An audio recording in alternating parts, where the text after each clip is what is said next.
আমার প্রিয় সন্তান, এই মুহূর্তে আমি তোমাকে যা বলতে যাচ্ছি তা কোন সাধারণ তথ্য নয়। এটি এমন একটি বার্তা যা তোমার আত্মাকে নাড়া দেবে। এটিকে হালকাভাবে নিও না, অন্যদের সাথে শেয়ার করো না। এটি কেবল তোমার জন্য, কারণ স্বর্গ আজ তোমাকে এটি শোনার জন্য বেছে নিয়েছে। আমি সরাসরি তোমার সাথে কথা বলছি, তোমার চারপাশের জগতের সাথে নয়। আমি তোমার হৃদয়ের সাথে, তোমার আত্মার সাথে এবং তোমার ভাগ্যের সাথে যোগাযোগ করছি। এবং এই বার্তাটি এতটাই সংবেদনশীল যে যদি এটি ভুল ব্যক্তির কাছেও পৌঁছায় তাহলে সবকিছু ভেঙে যেতে পারে। তুমি হয়তো ভাববে যে এখন সবকিছু স্বাভাবিক, কিন্তু অদৃশ্যে একটা হট্টগোল আছে যা তুমি দেখতে পাচ্ছ না। 9 জন, হ্যাঁ 9 জনই জড়ো হতে চলেছে।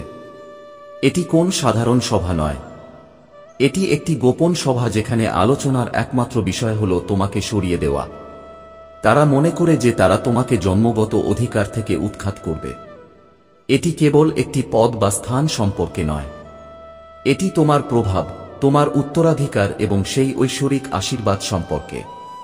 তুমি হয়তো জেনে অবাক হবে যে এই লোকদের মধ্যে কিছু তোমার খুব কাছের ছিল। তারা হয়তো তোমার বাড়িতে এসেছিল, তোমার সাথে খাবার খেয়েছিল, তোমার চোখের দিকে তাকিয়েছিল, হেসেছিল এবং তোমাকে নিজের বলেছিল। কিন্তু তাদের অন্তরে যা লুকিয়ে আছে তা হল বিশ্বাসঘাতকতা।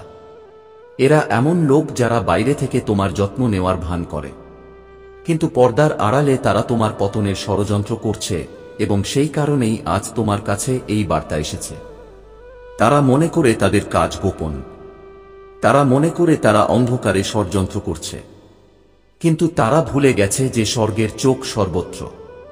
তাদের ফিসফিসানি, তাদের অঙ্গভঙ্গি, তাদের প্রতিটি পদক্ষেপ ইতিমধ্যেই স্বর্গের দরবারে দেখা গেছে। অন্ধকারে তারা যা ভেবেছিল তা ইতিমধ্যেই আলোতে উন্মোচিত হয়েছে। তোমাদের বুঝতে হবে যে তাদের কৌশল সাধারণ নয়। তারা সরাসরি আক্রমণ করবে না, তারা শব্দকে অস্ত্র হিসেবে ব্যবহার করবে। তারা তর্ক এবং অজুহাতের আড়ালে লুকিয়ে থাকবে। তারা বলবে যে এই পরিবর্তনটি প্রয়োজনীয়, এটি সামষ্টিক স্বার্থে। তারা এমন শোনাবে যেন তারা সঠিক কাজ করছে, কিন্তু তাদের প্রতিটি কথার মধ্যেই বিশ্বাসঘাতকতা লুকিয়ে আছে এবং তাদের সমাবেশ এমন একজনের নেতৃত্বে হবে যা আপনি কখনো আশা করেননি। এই সেই ব্যক্তি যিনি এখন পর্যন্ত নীরব ছিলেন, যিনি কয়েক মাস ধরে শুনছেন, দেখছেন।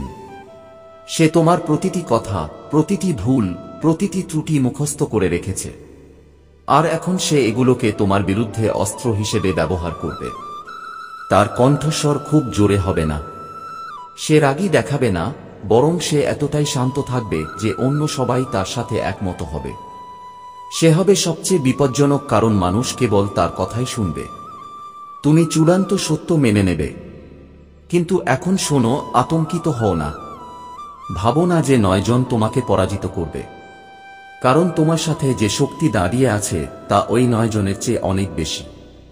স্বর্গের দরবার তোমার সাথে আছে, আর যখন স্বর্গ তোমার সাথে থাকে তখন কেউ তোমাকে নামাতে পারবে না। এই কারণেই আজ আমি তোমাকে এই বার্তা দিচ্ছি, তোমাকে ভয় দেখানোর জন্য নয়, বরং তোমাকে প্রস্তুত করার জন্য। তোমাকে তাৎক্ষণিকভাবে কোনো পদক্ষেপ নিতে হবে না। স্বর্গের পরিকল্পনা নয় যে তুমি তাদের কাছে যাও এবং রাগের সাথে তাদের মুখোমুখি হও। তোমাকে জ্ঞানী হতে হবে, তোমাকে প্রস্তুত থাকতে হবে, তোমাকে এত সতর্ক থাকতে হবে যে যখন তাদের পদক্ষেপ প্রকাশ পাবে তখনই তোমার কাছে উত্তর থাকবে। এটাই হবে তাদের পরাজয়। এই 9 জন একে অপরের প্রতি অনুগত নয়, তারা কেবল একটি সাধারণ স্বার্থপরতার দ্বারা আবদ্ধ। তোমাকে সরিয়ে দেওয়া, এবং এটিই তাদের সবচেয়ে বড় দুর্বলতা। কারণ যখন তারা অনুভব করবে যে তাদের পরিকল্পনা সফল হচ্ছে না, তখন তারা একে অপরকে সন্দেহ করতে শুরু করবে, এবং যখন তাদের মধ্যে ফাটল দেখা দেবে তখনই হবে তোমার বিজয়ের মুহূর্ত। তাদের পতন তোমার উত্থানের সূচনা হবে। তোমাকে এটাও জানতে হবে যে তাদের পদক্ষেপ ধীরে ধীরে এগোবে। প্রথমে তারা গোপনে কথা বলবে, তারপর তারা এটিকে আনুষ্ঠানিকভাবে রূপ দেওয়ার চেষ্টা করবে। কোন চিঠি, কোনো ঘোষণা, কোনো সিদ্ধান্ত নয়। কিন্তু যখন তারা তোমার কাছে পৌঁছাবে তখন তুমি প্রস্তুত থাকবে, কারণ তুমি এই বার্তা আগেই পেয়েছ এবং এটাই তোমার সবচেয়ে বড় শক্তি। এটি কেবল একটি পরিকল্পনা নয়, এটি একটি পরীক্ষা। এটি সেই মুহূর্ত যখন তোমাকে চঞ্চল থাকতে হবে, যখন তোমাকে দেখাতে হবে যে তুমি কি দিয়ে তৈরি। এটি তোমার আত্মার একটি পরীক্ষা। আর যদি তোমার ধৈর্য থাকে, যদি তোমার বিশ্বাস থাকে, তাহলে এই মুহূর্তটি তোমাকে আরো উচ্চতায় নিয়ে যাবে।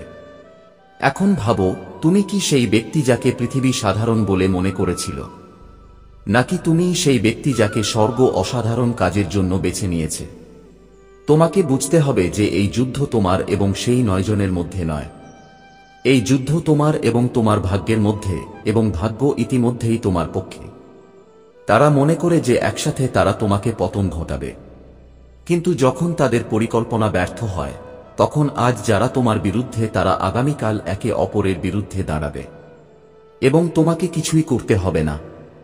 তোমাকে শুধু শান্ত থাকতে হবে, স্থির থাকতে হবে এবং সঠিক সময়ে সঠিক পদক্ষেপ নিতে হবে। এটাই স্বর্গের কৌশল। মনে রেখো, তোমার জীবনে এমন মুহূর্ত খুব কমই আসে। এটা কোন সাধারণ ঘটনা নয়, এটা একটা মোড়। আর এই মোড় তোমাকে হয় নিচে নামাতে পারে অথবা তোমাকে আরো উচ্চতায় নিয়ে যেতে পারে।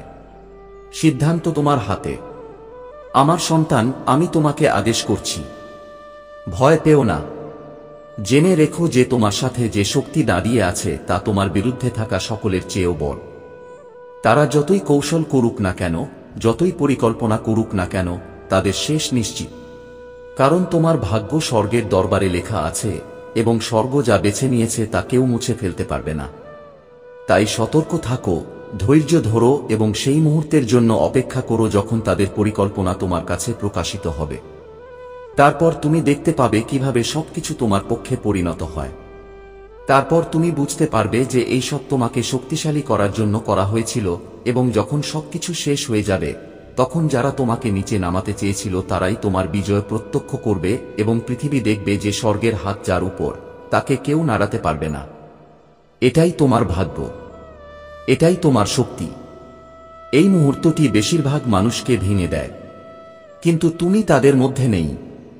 তুমি নির্বাচিত। তুমি স্বর্গের সর্বোচ্চ কর্তৃপক্ষের নজরদারিতে আছো, এবং তোমার বিরুদ্ধে প্রতিটি পদক্ষেপ ইতিমধ্যেই রেকর্ড করা হয়েছে। তোমার অবশ্যই জানা উচিত যে এই 9 জনের একজনের আনুগত্য সম্পূর্ণরূপে নিশ্চিত নয়। তাকে একমত হতে বাধ্য করা হয়েছে, কিন্তু তার ভেতরে একটা দ্বিধা আছে। সেই দ্বিধা তোমার অদৃশ্য সাহায্যকারী হয়ে উঠবে। সে প্রকাশ্যে তোমাকে রক্ষা করবে না, কিন্তু তার বিলম্ব তোমাকে সময় দেবে, এবং সেই সময় হবে তোমার সবচেয়ে বড় অস্ত্র। স্বর্গ তার দ্বিধাকে একটি কিলক হিসেবে ব্যবহার করবে, যা শত্রুদের একত্রিত হতে এবং পূর্ণ শক্তি দিয়ে আঘাত করতে বাধা দেবে। এটি এমন একটি জানালা হবে যেখানে তুমি তোমার অবস্থানকে শক্তিশালী করবে, তোমার প্রমাণ সুরক্ষিত করবে, তোমার মিত্রদের একত্রিত করবে এবং তোমার আওয়াজ তুলবে। এই বার্তার সময় কোনো কাকতালীয় ঘটনা নয়। এটি তোমাকে পরে জানার জন্য দেওয়া হয়েছে না, বরং আগে থেকে সতর্ক করার জন্য, যাতে তুমি আগামী দিনগুলিতে খোলা চোখ এবং সতর্ক মনোভাব নিয়ে চলতে পারো।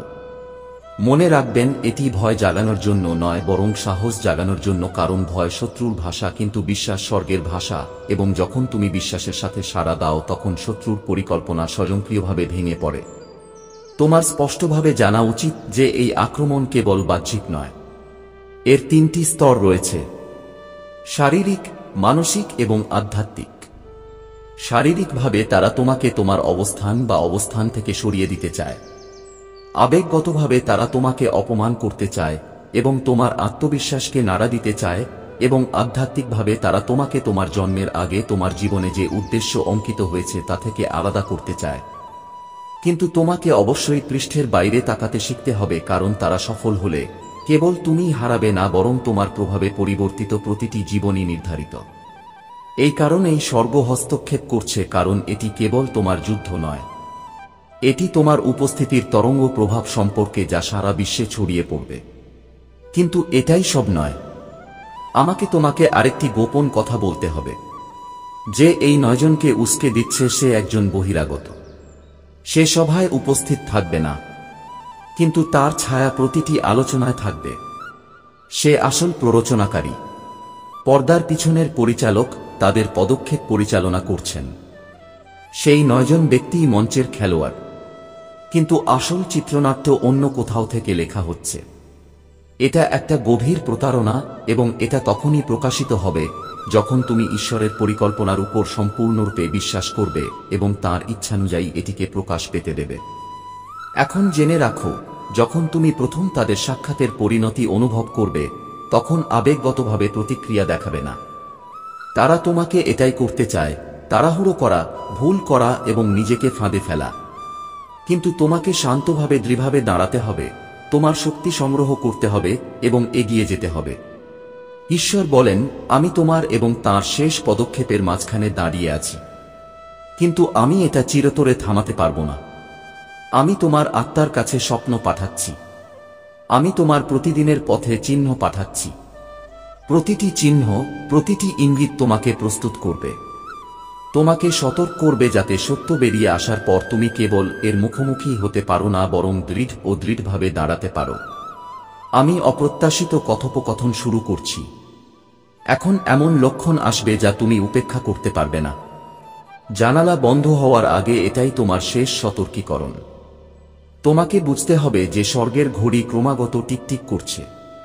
আধ্যাত্মিক জগতে লেনদেন ইতিমধ্যেই 3 বার চেষ্টা করা হয়েছে। আমার হস্তক্ষেপে 2 বার এটি বন্ধ হয়ে গেছে।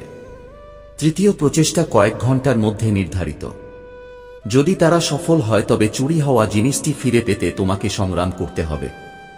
এমন একটি সংগ্রামের জন্য তুমি প্রস্তুত নও। কিন্তু যদি তুমি এখনই পদক্ষেপ নাও, শোনো, প্রার্থনা করো এবং আমি তোমাকে যা খুলতে বলছি তা খুলো, তাহলে চূড়ান্ত শিলমোহর লাগানোর আগেই তুমি তাদের থামাতে পারবে। মহাদেবজি বলেছেন, আমি তোমার হৃদয়ের পবিত্রতা দেখেছি।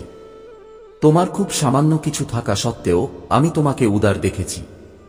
আমি তোমাকে ক্ষমা করতে দেখেছি, ক্ষমা চাওয়ার আগেও। তাই আমি তোমাকে চুপচাপ লুট হতে দেব না। ঈশ্বরকে তোমার কাছে এমনভাবে পাঠানো হয়েছে যেভাবে তুমি দেখতে পাও না, কিন্তু তোমাকে দেখার, বোঝার এবং কথা বলার সাহস দেওয়া হয়েছে, যেখানে তুমি আগে কখনো দেখেনি। সংঘর্ষে ভয় পেও না। সত্য নিজেকে রক্ষা করে। মহাদেবজি বলেছেন, তাদের একজন ইতিমধ্যেই অপরাধবোধের বোঝা অনুভব করছে, কিন্তু অন্যজন কঠোর। সে মনে করে যে সে যে কোনো পদক্ষেপে পালিয়ে যেতে পারে।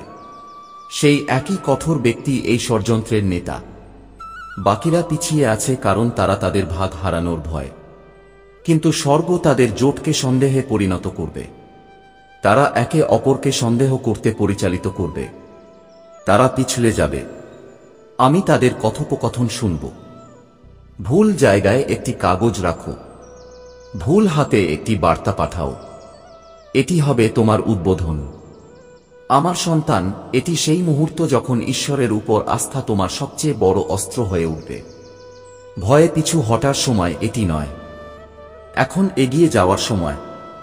পরবর্তী চিহ্ন কয়েক ঘন্টার মধ্যে আসবে। এটি জোরে হবে না, নাটকীয় নয়, তবে এত সুনির্দিষ্ট যে তোমার আত্মা তা অবিলম্বে চিনতে পারবে। যখন এটি ঘটবে, তখন অবিলম্বে কাজ করো। স্বর্গ প্রতিটি পদক্ষেপে তোমার সাথে থাকবে। আমি যে ঘরগুলিতে তারা বসে আছে তা দেখতে পাচ্ছি। আমি ছড়িয়ে থাকা কাগজপত্র দেখতে পাচ্ছি। আমি তাদের ঠোঁটে অভিশাপের মতো তোমার নাম শুনতে পাচ্ছি। কিন্তু আমি ঈশ্বরের হাতও দেখতে পাচ্ছি, যা বাতাসে উড়ে যাওয়া পাতার মতো তাদের পরিকল্পনা ছড়িয়ে দিচ্ছে। যা তোমার তা তোমারই থাকবে, আর যারা তোমাকে কেড়ে নেওয়ার চেষ্টা করবে তারা দ্বিগুণ অভিজ্ঞতা লাভ করবে। এটাই স্বর্গের ন্যায়বিচার।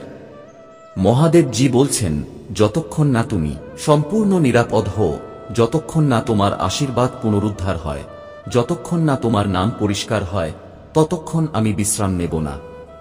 কিন্তু তুমি বিশ্বাসের সাথে আমার সাথে দেখা করো। এটাকে উপেক্ষা করো না। এটাকে পিছনে ঠেলে দিও না। এটা এখন। এটা কোন সাধারণ ফিসফিসানি নয়। এটা একটা ঐশ্বরিক সতর্কবাণী, সরাসরি তোমার জন্য। আমি যা দেখেছি তা তুমি দেখতে পাও না। আমি তাদের উদ্দেশ্যের করিডোর দিয়ে হেঁটেছি। তারা তাদের সাক্ষাতের সময় নির্ধারণ করার আগে। আমি অদৃশ্য স্থানে দাঁড়িয়ে আছি যেখানে তারা নিচু স্বরে কথা বলে, এবং আমি তোমার নামের শব্দ শুনতে পাই। ঈর্ষা, ভয় এবং উচ্চাকাঙ্ক্ষার মিশ্রণে একটি সভা প্রস্তুত করা হচ্ছে। 9 জন লোকের প্রত্যেকের নিজস্ব উদ্দেশ্য আছে তোমার বিরুদ্ধে ষড়যন্ত্র করার জন্য। তবুও আমি তোমাকে যা দিয়েছি তা তোমাকে নিরাপদ রাখবে। এটা কেবল পদ বা পদবি সম্পর্কে নয়, এটা তোমার ভাগ্য এবং তোমাকে যে উদ্দেশ্য পূরণের জন্য ডাকা হয়েছে তা সম্পর্কে। আমি যখন এই কথা বলছি তখন ঈশ্বর নিজেই আমার সাথে দাঁড়িয়ে আছেন। আজ তিনি মৃদু স্বরে নয় বরং দৃঢ়, জোরালো এবং নির্দেশমূলক স্বরে কথা বলছেন। তিনি বলছেন, এটিকে উপেক্ষা করো না। এটি একটি সরাসরি আদেশ। কোনো বিলম্ব বা উপেক্ষা করা যাবে না। আপনার পরবর্তী পদক্ষেপ নির্ধারণ করবে যে তাদের পরিকল্পনা সফল হবে নাকি ভেঙে পড়বে তা শুরু হওয়ার আগেই। ঈশ্বরের তরবারি টানা আছে, তাঁর চোখ স্থির। তাদের পরিকল্পনা থেকে তোমাকে রক্ষা করার জন্য তাঁর ডানা ছড়িয়ে আছে। তবুও কেবল সুরক্ষাই যথেষ্ট নয়, তোমাকে সতর্ক থাকতে হবে, তোমাকে প্রস্তুত থাকতে হবে। শত্রুর হাত থেকে রক্ষা করার জন্য যে সাহসের প্রয়োজন তা নিয়ে তোমাকে দাঁড়াতে হবে। জানে যে এই যুদ্ধে সে একা নয়। এই বার্তাটি কাউকে বলো না। ভুল কান এটিকে বিকৃত করবে, ভুল হৃদয় এটিকে তোমার বিরুদ্ধে ব্যবহার করবে। এটা কেবল তোমার জন্য, কারণ ঈশ্বর জানেন যে ভুল বিশ্বাস কেবল বিশ্বাসঘাতকতার দরজা খুলে দিতে পারে। সেই 9 জন ব্যক্তি যারা বাহ্যিক চেহারা এবং কথায় ভিন্ন, তোমার পতন দেখার জন্য একটি সাধারণ আকাঙ্ক্ষায় আবদ্ধ। কেউ কেউ ঈর্ষা দ্বারা অনুপ্রাণিত। তোমার ভেতরের আলো তাদের নিজেদের অন্ধকারের কথা মনে করিয়ে দেয়। কেউ কেউ ভয় দ্বারা অনুপ্রাণিত। তোমার কাছে যে সত্য আছে তা তাদের মিথ্যা প্রকাশ করে, এবং কেউ কেউ কেবল ক্ষমতা এবং পদের জন্য লোভী। তারা যা চায় তা হলো তুমি, কিন্তু তারা তোমার দেওয়া মূল্য পরিশোধ করেনি। শোনো, তাদের দেখতে বা শুনতে ভয় পেও না।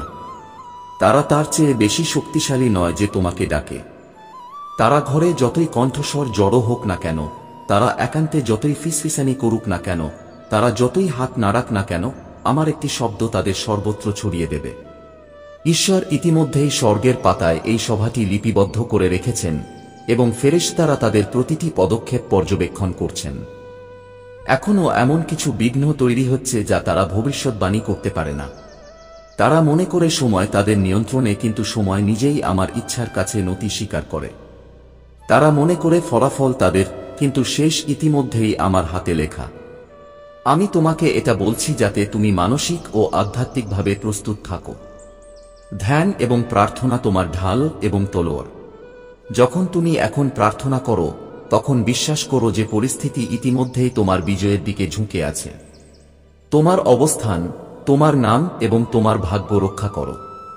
ঈশ্বরকে সমাবেশের দরজায় ডাকো যাতে কেবল সত্য প্রবেশ করতে পারে এবং প্রতারণামূলক পরিকল্পনাগুলি উপড়ে ফেলা হয়। আগামী কয়েকদিনের মধ্যে বুদ্ধিমানের সাথে কাজ করো। তুমি 9 জনের মধ্যে কারো কারো অস্বাভাবিক আচরণ লক্ষ্য করবে। একজন তার দৃষ্টি এড়াবে, অন্যজন হঠাৎ দয়ালু হয়ে উঠবে, তৃতীয়জন নৈমিত্তিক কথোপকথনে তথ্য আহরণের চেষ্টা করবে। শুধু শব্দের দিকে নয়, তাদের সুরের দিকেও মনোযোগ দাও। এগুলো আসন্ন ঝড়ের লক্ষণ। যখন তুমি আমার সুরক্ষায় থাকবে তখন তোমাকে দৃশ্যমানতার বাইরেও দেখার প্রশিক্ষণ দেওয়া হচ্ছে।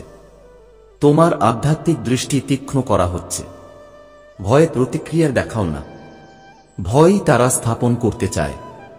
পরিবর্তে শান্ত এবং স্থির থাকো। আমার উপস্থিতির নিশ্চিততা থেকে আসা শান্তি।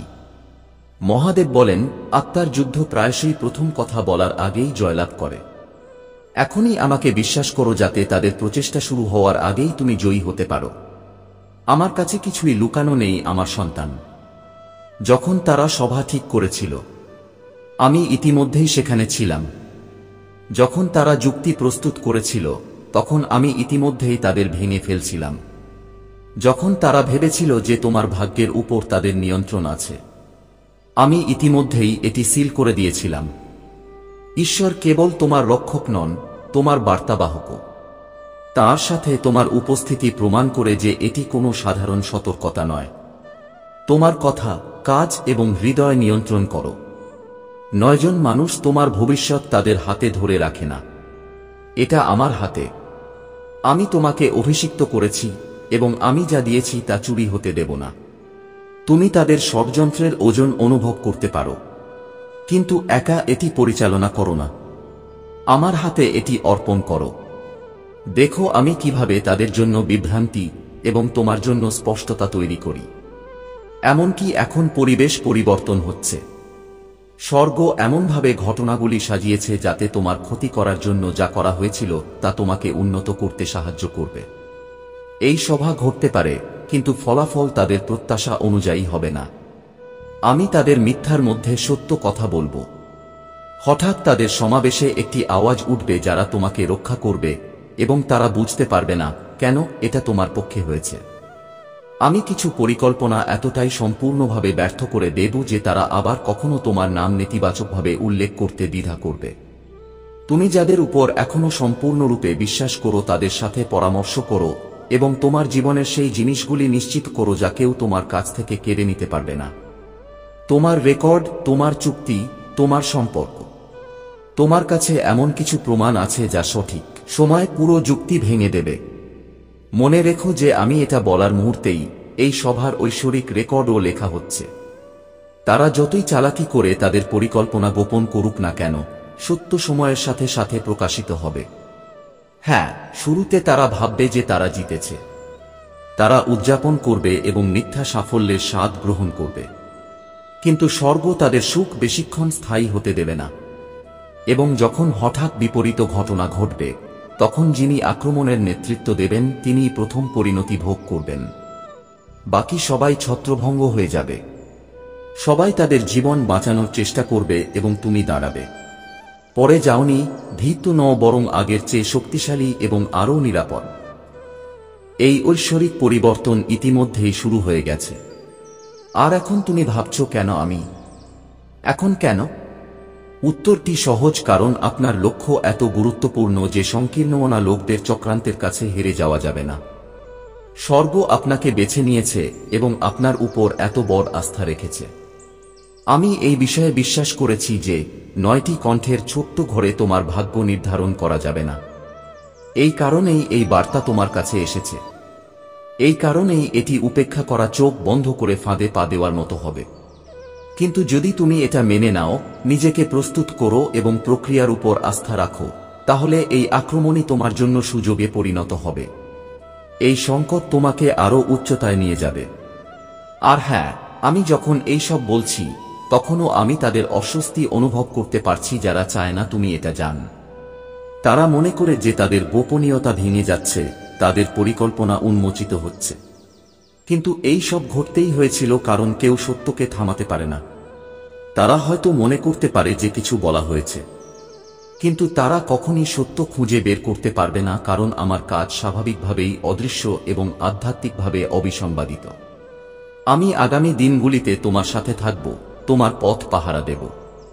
কিন্তু তোমাকে সতর্ক থাকতে হবে। শুরুতে লক্ষণগুলি ছোট হবে। পরিচিত ব্যক্তির কাছ থেকে অদ্ভুত দৃষ্টি, হঠাৎ দেরিতে কিছু, বা যে কেউ সর্বদা সাহায্যের হাত বাড়িয়ে দিয়েছে তার অস্বাভাবিক নীরবতা, তার নীরবতা তোমাকে শত করবে। এটা হঠাৎ করে নয়, এটা ভূমিকম্পের আগের মৃদু কম্পন। আর যখন তুমি তা অনুভব করবে, তখন বুঝতে পারবে যে সাক্ষাৎ নিকটবর্তী। সেই মুহূর্তে তুমি আমার কথাগুলো মনে রাখবে। 9 জনকে ভয় পাওয়ার কোনো প্রয়োজন নেই। তোমার জীবনের উপর তাদের শেষ কথা বলার ক্ষমতা নেই। তাদের ক্ষমতা ক্ষণস্থায়ী, তাদের চুক্তি ক্ষণস্থায়ী, কিন্তু তোমার উদ্দেশ্য চিরন্তন। আর তোমার আবরণ দৃঢ় থাকা উচিত। দেখো, এবং যখন সময় আসবে, তখন নির্ভুলতার সাথে পদক্ষেপ নাও। তোমাকে সরানো হবে না, তোমাকে দমন করা হবে না, তোমাকে চুপ করানো হবে না, তোমাকে উন্নত করা হবে। আর যখন ধুলো স্থির হবে, তখন 9 জন বুঝতে পারবে যে তুমি কখনো একা ছিলে না। মহাদেবজি বলেন যে এই সব প্রকাশের পর থেকে স্বর্গের দরবারে একটা কোলাহল। তার কণ্ঠস্বর কাঁপছে, তার ডানা তার পিঠে শক্ত করে বাঁধা, তার চোখ আগুনে ভরা, যা কেবল ক্রোধেই নয় বরং এমন এক বিপদে জ্বলছে যা তুমি এখনো পর্যন্ত দেখতে পাওনি। সে বলে, আমার সন্তান, এবার আমি ফিসফিসিয়ে বলছি না। আমি তোমাকে একটা আদেশ দিচ্ছি। এই আদেশ সেই সম্পদ, সেই উত্তরাধিকার এবং স্বর্গের আশীর্বাদ সম্পর্কে যা অনেক আগে তোমাকে দেওয়া হয়েছিল।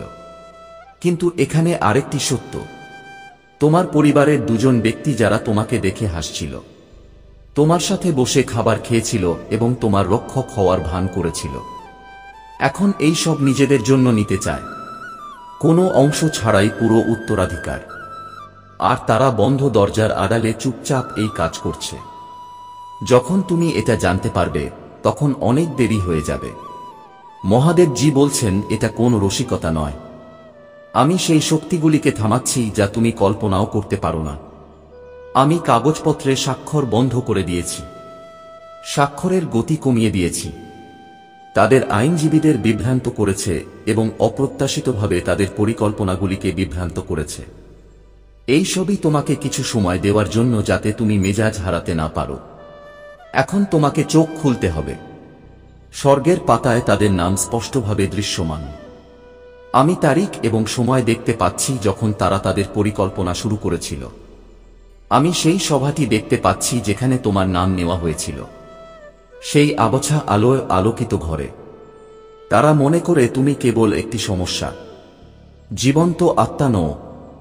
তাদের একজনের শিরায় তোমার রক্ত, অন্যজনের বিবাহ বন্ধন আছে, তবুও তারা তোমার ভাগ্য সম্পর্কে অজ্ঞ। তারা তোমার সম্পর্কে এমন কিছু বলেছে যা তুমি বিশ্বাস করবে না।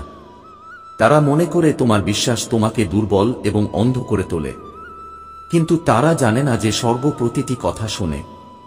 মহাদেবজি বলেছেন আমাকে প্রকাশের তরবারি দিয়ে পাঠানো হয়েছে। আমি তাদের ষড়যন্ত্র বেশিদিন গোপন থাকতে দেব না। তবে তোমাকে প্রস্তুত থাকতে হবে, কারণ যখন সত্য বেরিয়ে আসবে তখন তা কেবল তোমার হৃদয়কেই নয়, পুরো পরিবারকে নাড়া দেবে। কেউ কেউ অবাক হওয়ার ভান করবে, কিন্তু গোপনে তারা ইতিমধ্যেই জানে এবং কারো নীরবতা তাদের দোষের মতোই বিপজ্জনক। এই মুহূর্তে তাদের মধ্যে একজন ফোনে আলোচনা করছে কিভাবে তোমার সম্পত্তির শেষ অংশ তাদের অ্যাকাউন্টে স্থানান্তর করা যায়। তারা মিথ্যা নথি ব্যবহার করছে, একটি স্বাক্ষর জাল, একটি অনুমতিপত্র জাল।